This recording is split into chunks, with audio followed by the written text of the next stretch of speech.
head on over to DeMusliM Altar. Pack your bags. We're going back in time to when Protoss vs. Terran was absolutely epic on this map. NASL has some fantastic matches. TSL3 has some epic matches on DeMusliM Altar TVP. In fact, that was one of my favorite series of all time, MC vs. Thorazane and MC vs. Puma. Even Naniwa vs. Thorazane. Naniwa vs. Thorazane was great. That match was so cool to watch. I was like, oh my god. And if you guys didn't know what happened, he went 3 barracks and double starport. That's what was so mind-blowing, because we haven't really seen that in the scene, and still haven't really seen that in the scene.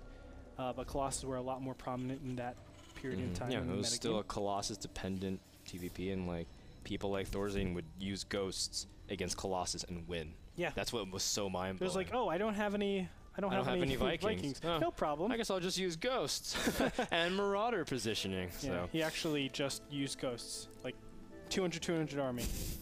Killed his own he sniped his own SCVs with ghosts. Did you know in SCVs are like, what did I do? This is what you planned? In the alpha of Starcraft II, ghosts had range 9. And like Void Rays had insane range too, right? It was pretty crazy. Yeah, well in the beta I miss Flux Veins a lot, man. That was a great upgrade. Oh my god. Speed Void Rays. Not so much, Frodo. Can you imagine what Hero could do with Speed Void Rays and Speed Prisms? Dude, how much I would cry that would be awesome. Rotterdam would have the biggest buff to his sickest Anaheim open bracket run ever. All of a sudden, Rotterdam's like, he's just like, why are your Void Rays so much faster than everyone else? He's like, I don't know. So Flux Veins, pretty good. Look at this. We see HasuObs scouting. HasuObs is the red Protoss in the top right corner from Team Mousesports, scouting the bottom right against EG's DeMusliM. And you can see that both players are still opening up very similar. You know, DeMusliM going for pretty fast expands. Same thing with Hasu. He's always been being very limited on gas and just being very exact with their builds.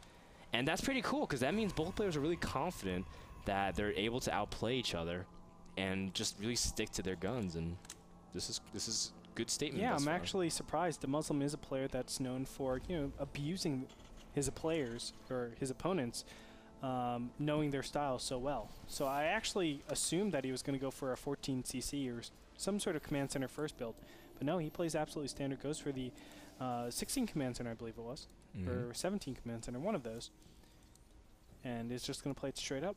Really cool. And DeMusliM gets a scout in, sees, you know, only 2 probes on gas, like you were saying, full saturation on minerals. I think Titan does this a lot. Titan does this. The other player that does it a lot is Sasa. Sasa does it a lot too, yeah. I love his build. He actually gets a second assimilator to really mess with the Terran's head, so it could be some sort of one base all in. And it also gives him a lot of flexibility in terms of transitioning a build. If you want to go fast robo, or, you know, even something crazy like fast Twilight, and go for like a really quick tech. But look at this, a gas steal from DeMusliM. This is something we don't see that often in TVP.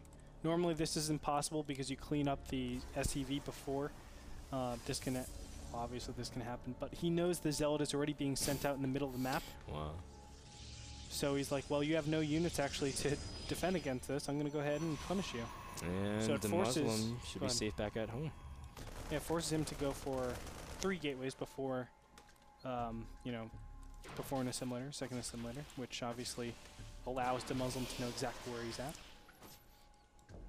And DeMusliM does end up not finishing that refinery, just going to cancel at the last second, but also, I mean, it gives him some pretty decent, very minor information, like you can see the probe transfer and whatnot in the Stalker.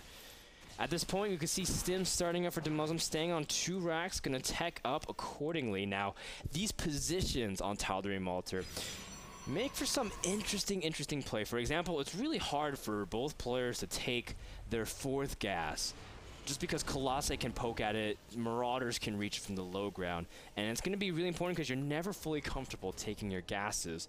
And so as a result, tech play can be hit, you know, towards the mid game. And also these positions allow DeMusliM to do some pretty wonky aggression from both sides of the main. You can drop from the left side and the bottom side. So Hasu's going to have a harder time holding off drops compared to Ohana. That's exactly right.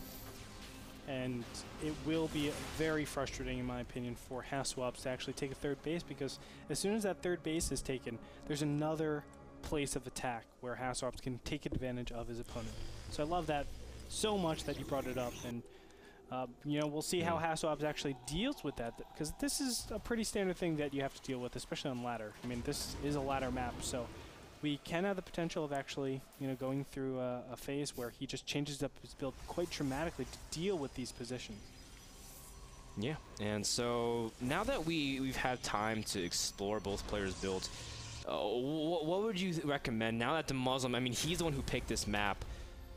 What do you suggest? Like, should he still be putting on mid-game aggression, shutting down Hasu's play, or what? Does he have to macro a little bit harder, try to see if he can play a little greedier? What would you recommend to DeMusliM? Say you were coaching him at this spot. I would tell him to go double starport every time.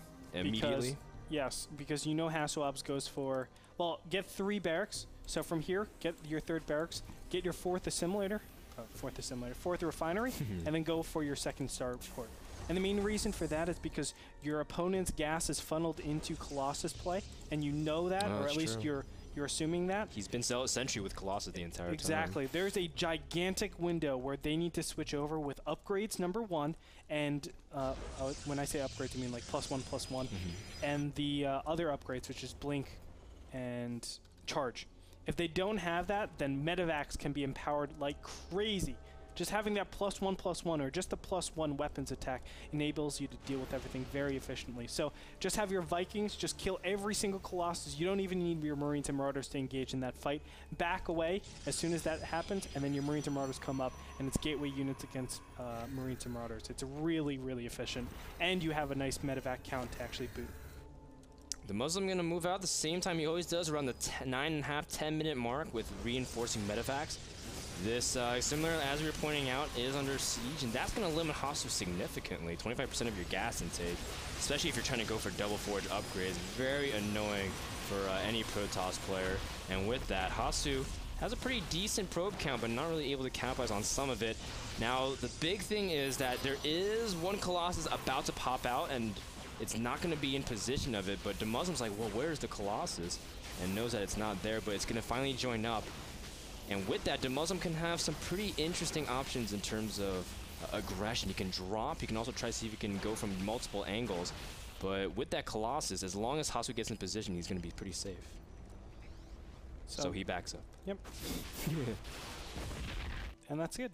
And that's see, good. If DeMusliM did heed my warnings, he would be in a fantastic position. Because remember, you don't even have the ability to get your Stalkers. And especially with what he's seen so far, double forge upgrades, I mean, he should know my opponent doesn't really have the Stalker count to actually defend against mass Vikings. When I say mass Vikings, maybe I mean 16. That seems really excessive. But when you're on double starport production, that actually happens really, really fast. 4 rounds, and then just go endless medevacs. And you're actually pretty self-sufficient. You can do it off of 2 bases and constantly produce units. So it's all around very efficient. Instead, DeMusliM is going for what we saw in game #1, which is 7 racks. I love this play as well. Don't get me wrong. This is still very strong play. It's just more micro-intensive rather than exercising just decisions and trying to build order counter your opponent. Hasu has great vision, covering almost every avenue possible from DeMusliM, short of his right side of the 3rd ramp. And he knows his push is coming. He has Thermal Lance finished, +1/+1, about to finish as well. And yeah, can DeMusliM put on the aggression in time? Now, Hasu has a couple timers that would help him a lot. Blink, if it finishes for some reason before DeMuslim's able to finish him off, will allow him to really capitalize against the medevac count. DeMusliM preparing some SCVs also for the trip. Some of them saying their last goodbyes, writing their last love letters. Uh-oh. Their wills. Here it is. The SCVs are shown. Wow, that's a ton of SCVs. And HasuObs knows. Immediately, cannons are spawned. That's great. Wow, I love that. If he can get enough time, but because of these spawn positions, those cannons shouldn't be able to finish unless DeMusliM kind of hesitates. Now, sentries can force field to buy more time for HasuObs. Uh-oh. Stalkers aren't in position. Uh-oh, where are they? Oh, they're back in the main. Force fields immediately to try to deny it. Yes, very nice job there. And now look at this game. Where do we see the 2-2? Non-existent. That's beautiful, Frodan. Yeah, HasuObs knows he can't afford the 2-2 this time. Exactly. That's so cool, man. Yeah. And he's doing the correct response. Look at how many Stalkers there are this time around. And he's getting Blink. Yeah, I told you, Blink's about to finish. Yeah, that's right. No, you know, and with Blink, that changes almost everything. And now we have an interesting position where the units are trying to flank up the ramp. Blink catches the Vikings off guard. DeMusliM forced to try to fall back, at least for now. And the units that are reinforcing are immediately cut off. DeMusliM has some free shots on the Colossus, though. And these force fields are proving to be extremely valuable. Great job and control from HasuObs thus far, but he's not done just yet. DeMusliM, he committed a lot to his attack, and he's pretty intent on finishing it. And you can see the Zels are going for it, trying to tank damage, but look at all the units clump up. And you can see the Colossus are still doing so much damage to everything. DeMusliM trying to kite back as far as he can, but with that, there's not enough supply. HasuObs able to really defend in a strong fashion, and with just Marines and Marauders and one Viking, nothing really DeMusliM can do. Tries to even snipe the Colossus. He does a great juke there, but all these units are going to drop, and that's very tough indeed for DeMusliM. There it goes, the medevac's down. That's the critical blow. DeMusliM only had a measly 36 harvesters. He has to remake harvesters, but he can't do that because he's under so much serious threat with Colossus inbound to his base. Now, where does HasuObs go with this? Expand. He doesn't want to try to kill his opponent. He doesn't want to leave it up to chance. A huge advantage. He's getting an expansion, 2-2, but remember, there's still that threat. DeMusliM still has to defend against an incoming push. So now he's just getting further and further ahead economically. HasuObs is still maintaining his advantage and making it so that he will never be able to lose this game. Yeah, and Hasu's getting charge and +2/+2, and if he finishes +2/+2 before the next push, it's so hard for DeMusliM to really deal with anything. DeMusliM immediately taking out these rocks at his third, knowing he's got to make something happen. Oh, look how cheeky he is. But wow, HasuObs. I mean, you know what's so great about it is because he's keeping this observer alive. Ooh. And he's able to really pick off things like mules and really target down the appropriate units and getting all the stalkers out. Or some of his stalkers out. Nice foresight by DeMusliM, stemming units on the bottom ground. But he picked off those mules, which is quite substantial. Income tab, 35 to 52. They're almost equal. Don't want to go into a discussion about mules. 4.5 workers. And even then, he's pretty behind. It's 42 SCVs to 54, essentially. And you can see at this point, HasuObs about to finish +2/+2. Now Storm is on the way. And with Storm, that's going to be lights out, as it would be the HasuObs Hurricane, and DeMusliM would not be able to survive. And you can see that a few Colossus are now out into the field, but not going to overmake them anymore, which is good. HasuObs really focusing on his upgrades. What can DeMusliM really do? He's forced to attack also because he's just made non-stop units. No workers have been in production this entire time. And this is a huge follow-up push from DeMusliM, but Storm is about to finish. HasuObs would be actually okay to give up this base, but he's going to try to defend it. And it's kind of an awkward concave. Jumping off his units. Look at the charge block trying to get into the Battle of Blink backwards, but the force fields are working against him. Oh my goodness. Storm is just about to finish. Oh no, Marines and Marauders are stemming right into the force. Now the expansion is given up here, but does it really matter at this point, Frodan? So many SCVs are lost, and that could be seen as a job well done. Win right there. But Storm is finished. I mean, this is so advantageous for HasuObs. Marauders are on their third stem, too. I don't see how there is a way to actually defend against this. Ooh, look at how weak those Marauders are. DeMusliM knows that he can't keep this up, and so he's trying to fall back, but these Stalkers can keep blinking backwards. Another stem. Oh my gosh. And we have one medevac in production. GG gets called out, ladies and gentlemen. DeMusliM takes his first loss in the North American Star League to the hands of Mao's CC HasuObs. Congratulations to HasuObs. Beautiful play and a great, I guess, adaptation to game number one. A great response over the time. From game number one, knowing how to hold off the push. And I think it's cool just because, again, adapting to your opponent, reacting, knowing this is what cost me to lose. And having that ability to recognize what to change in the series is what makes a good player from like a professional. Just like able to consistently play in these series. And that's why HasuObs is great.